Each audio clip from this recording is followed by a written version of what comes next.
Hey guys, Sean, the Razor here. Today I want to talk about perception and reality and all of those glorious things that are not usually discussed. And I'm going to try to do my best here. I might end off going on tangents or whatnot. I can probably edit some of my blabber out if I get carried away. When we think about perception or perception of things, I think it's generally understood that what I perceive to be real and what you perceive to be real are probably two different things. And this is because we process things in a different way. There are some realities which we share, which we might share as a general public. We probably share the reality that this piece of cotton and linen is worth $1, and so that could be a shared reality between us. Now, if we both saw somebody on a bodybuilding stage, we would probably differ in how we perceive that person.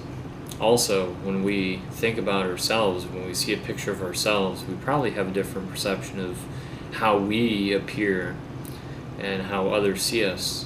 So this can be difficult, especially when you prep yourself.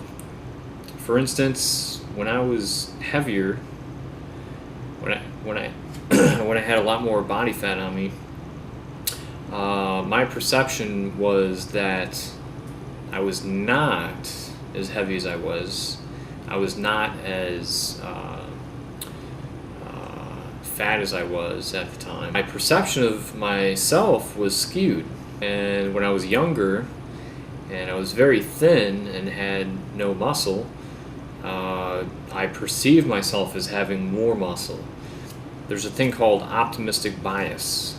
So, and we all exhibit this to a certain extent. So optimistic bias is when we perceive things to be better than they really are. If we're talking about someone that smokes cigarettes, more often than not, their perception of, let's say, getting cancer will be less than the actual statistic. I used to smoke, and when I did, I didn't really think that I would ever get lung cancer or anything like that. A guy my age might have 15% chance of getting lung cancer.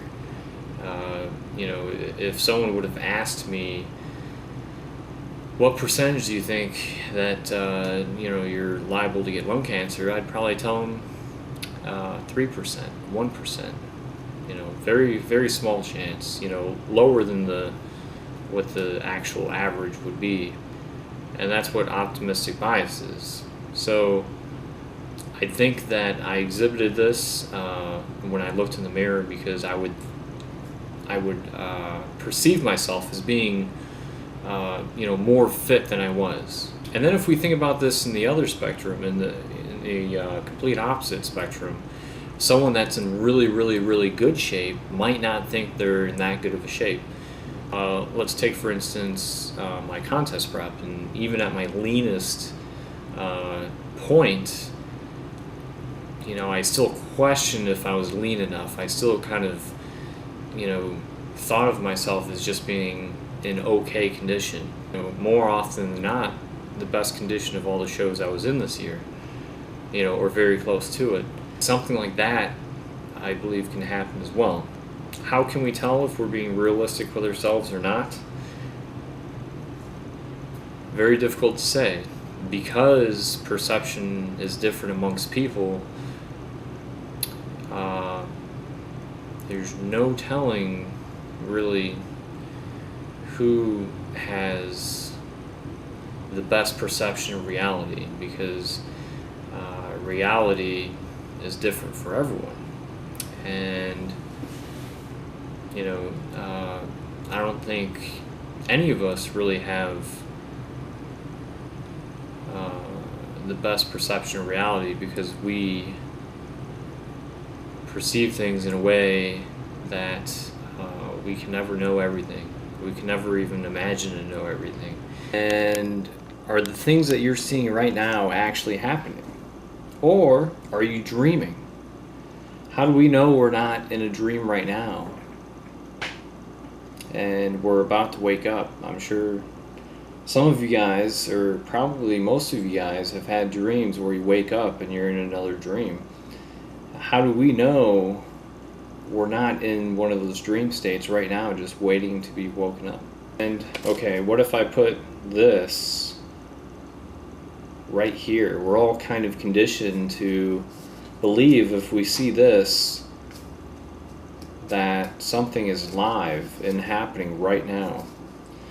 If someone perceives something differently than we do, does that make it any less real for them? I would say no, it doesn't, because like I said earlier, our reality is our reality. If someone has a mental disability and they have these thoughts and they feel these feelings, that doesn't make it any less real, even if we can't perceive those events. So if someone's having hallucinations, that's part of their reality, and so we can't say that's not real, it's not happening, because that's their reality. Something to think about. Something to think about.